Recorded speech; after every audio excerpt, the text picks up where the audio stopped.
Hey, what's going on YouTube? It's Masex back with another video. Recently I posted the QBs, so after this video, if you haven't watched that already, obviously with the bowl games, Senior Bowl, Pro Days, Combines, all that good stuff, we got a 2.0 updated version. We're going to do the same thing today, except it's going to be the running backs. So top 5 was for the QBs. Not a lot of changes there, honestly. If you haven't watched it, then, there you go. You kind of already know a little bit, but today with the running backs and a lot of the other skill positions, a lot more, I'd say, fluctuations, a little more volatile with rankings, not just mine, but just in general compared to QB. So with the running backs, I couldn't decide on 5, man. So I'm going to break that mode, and I'm actually going to go over 7 running backs. So you actually get more today. I'm going to go over the top 7 running backs. I'm going to rank them from 7 to 1, okay? So these are my rankings just based off of my evaluations and what I like to look for. So without further ado, let's get to it. All right, and at number 7, we have Dwayne McBride out of UAB. 5'10", listed at 209. Keep in mind, running backs generally going to lose about 4 to 7 pounds from their playing weight the previous season to the combines and the pro days when they weigh in. The 40-yard dash is probably most imperative for the running back position compared to all other positions in football. So they're going to lose some weight to try to take a couple tenths of a second off of their 40-yard dashes. So 209 pounds, one of the best, if not the best contact balance in the running back class. Probably the best break tackle rate. I need to go back and check. But he was definitely amongst one of the best running backs in college football last year at the rate of which he broke tackles. He's definitely a between the tackles runner. Not really much of a burner, even at the group of 5 level. Obviously, that's still great football, but many times it looked like he was going to break for a run, and yeah, he got 32, but probably should have scored and got that 53-yard touchdown. But there's plenty of tape where he broke long runs, but just at the NFL, I do have some concerns as far as his big play ability, but that's still perfectly fine. A first and second down back, not really much of a receiving threat out of the backfield. Also needs to work on his blocking as well.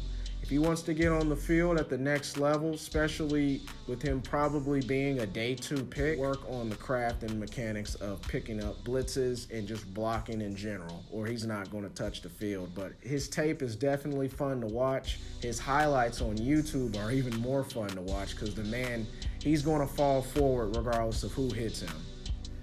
At number 6, we have Tajae Spears out of Tulane. Man, I love this guy's game. 5'10", 201 pounds, definitely weighed in a little bit smaller, even saying that running backs lose some weight. He looked a lot more compact than 201 pounds, which that's decent size for 5'10", but I did expect him to weigh in around 208, 210 pounds, but I love his tape. Very agile. He makes defenders miss. Didn't run the 40 as fast as I was projecting either, but I mean, hey, that's a 40-yard dash. Game film really is more important. We call that he has football speed, which by no stretch of 4.5 is not slow at all, but I did expect a faster 40. Quality receiver, so right out the gate, I could see him as a rookie getting on the field on 3rd down. A concern going to Tulane, he didn't get a lot of playing time until his junior year. At the smaller schools, you typically want to see those players, regardless of position, play a little bit earlier in age. He's climbed and shot up a lot of people's board over the last 4 or 5 months, and I could see him having a really good career. Tajae Spears, I think, could be the real deal, and hey, it wouldn't surprise me 5 years from now if he's one of the best running backs from this class. All right, so we got 7 and 6. Now we're in our top 5. Number 5, I have Tank Bigsby, 6 foot, 210 pounds out of Auburn.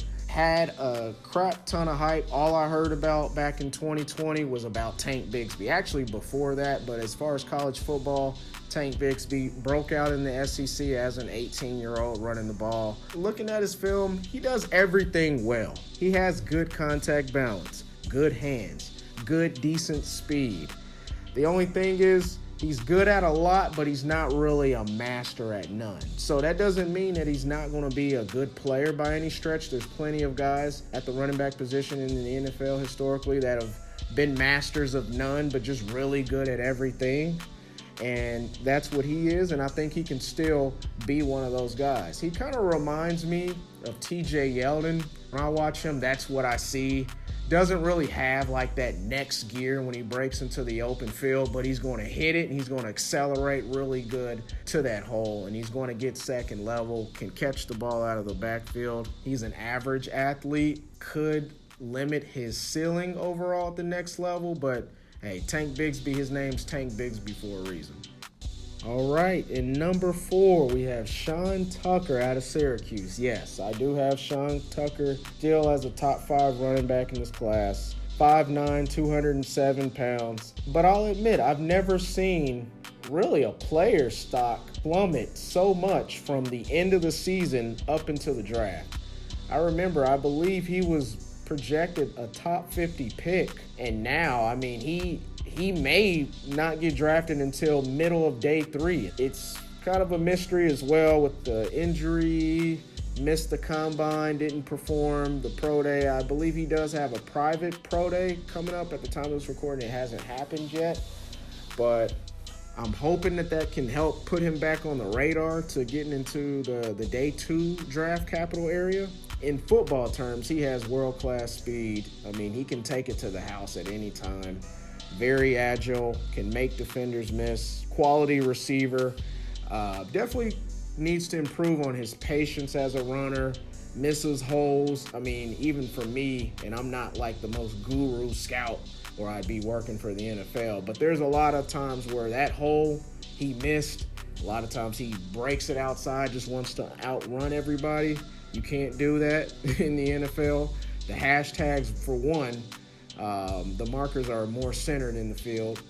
And then 2, the NFL is more speed. You're just not going to outrun players and linebackers, even defensive ends, like you could in the ACC. Think he can carve out a role. I still like his build. He has the body for a 3-down workload at 5'9", around 210 pounds. I can't give up on him at this point. I still love his tape, especially his 2021. And I'm thinking that if he can get back to that form and work out a little bit of the wrinkles that's been going on, he's going to be a hell of a running back. Now, number 3 and number 2, kind of similar like my quarterback video where I went back and forth between 2 players and where to rank them. It's the same thing here. So I have number 3, Zach Charbonnet out of UCLA. Jamir Gibbs, because you guys at this point know the order. Let's just be real at this point now that you know Charbonnet is number 3. But Jamir Gibbs is not that automatic number 2 back in this class. And it wouldn't surprise me if Charbonnet gets drafted before Jamir Gibbs. Charbonnet, 6 foot, 214 pounds, most likely played in the early mid 220s. He has the size, a 3-down workload, because, like I said, the blend of his size, his running tendency, and also he's a much improved receiving running back this year. Just the combination of speed, agility, can catch the ball out of the backfield. Like, those are traits that translate to the NFL and translate into being one of the better running backs in the league. With his resume, started at Michigan, made an impact in the Big Ten as an 18-year-old freshman before transferring to UCLA eventually. He has all the traits that you really like. Like I said, improved receiver, 37 catches this year. Was supposed to come out last year, and some people still feel that he should have came out last year, but I'm perfectly fine with him wanting to come back, improve his game, and be a little more NFL ready when he comes into the draft.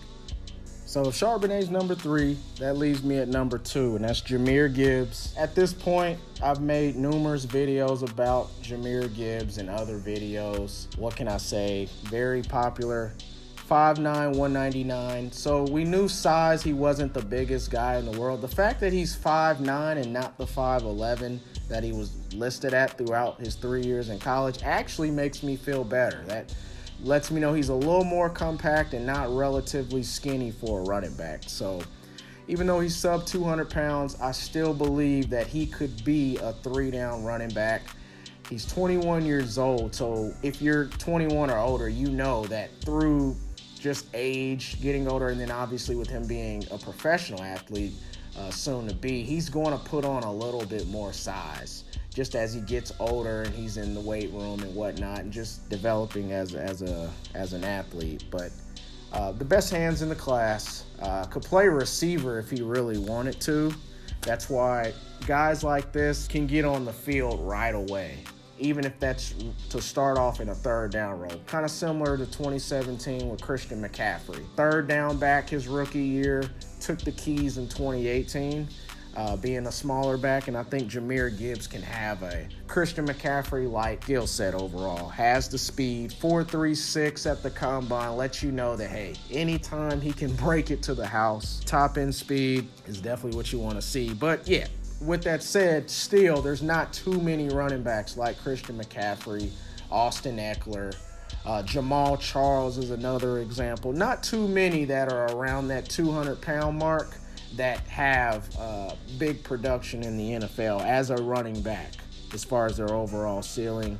Didn't play on the goal line. That was at Georgia Tech and at Alabama. So this guy's the real deal. We all know this. That's why he's number 2. And number 1, let's be honest, you guys knew that. If you're watching me, I know you're watching other channels as well, especially the bigger platforms.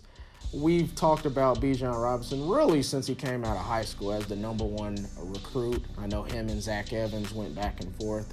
Bijan Robinson, what can I say? He has the size. I mean, 5'11", 214. I think he was listed at 6 foot, 223, and he probably played around 223. Like I said, running backs lose weight for the combine, ran in the 4.4s. There was some questions about his athleticism. I don't see how, because I saw him break away plenty of long runs during his tenure at Texas. Is he Saquon Barkley fast? Because that's probably one of the biggest comps to Bijan Robinson. No, he's not. He's not Saquon speed, but he had plenty speed enough. So I never questioned his athleticism.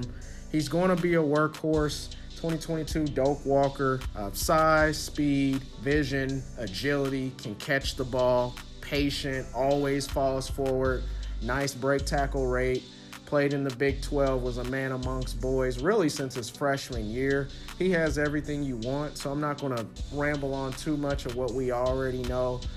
He's going to probably be the guy as soon as he steps into the locker room, just depending on where he goes. There's a lot of Charger rumors. So if Eckler's still there and he gets drafted to the Chargers, which I've seen a lot of reports rumor him to possibly as far as landing spots, but for the most part, pretty much majority of the team, he's going to walk in as the number 1 guy. And there you have it. So these are my top 7 running backs in the 2023 class. I'll say that I know we all think that every year, essentially, most of the time, but I mean, we got potential quality starters all over the place. I really could have done 12, 13 running backs who all in their own way could carve out a role in the NFL. Running backs, like I said, I have an affinity for running backs. Created position overall, but when in doubt, what do offenses do?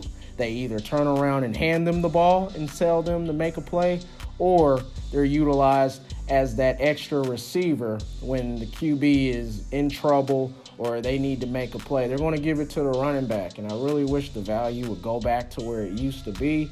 But I know, just like everything, things change, things evolve, quote unquote, and that's just the way it is. But for the draft, I'm excited to see where some of these running backs go. But if you haven't already, go ahead and like and subscribe to this video. If you made it to this point, I deeply appreciate that. Still on the road to 1K. Like I said, I'm back on the Grizzly. More videos are to come. With all that said, y'all have a good one, and I'm out.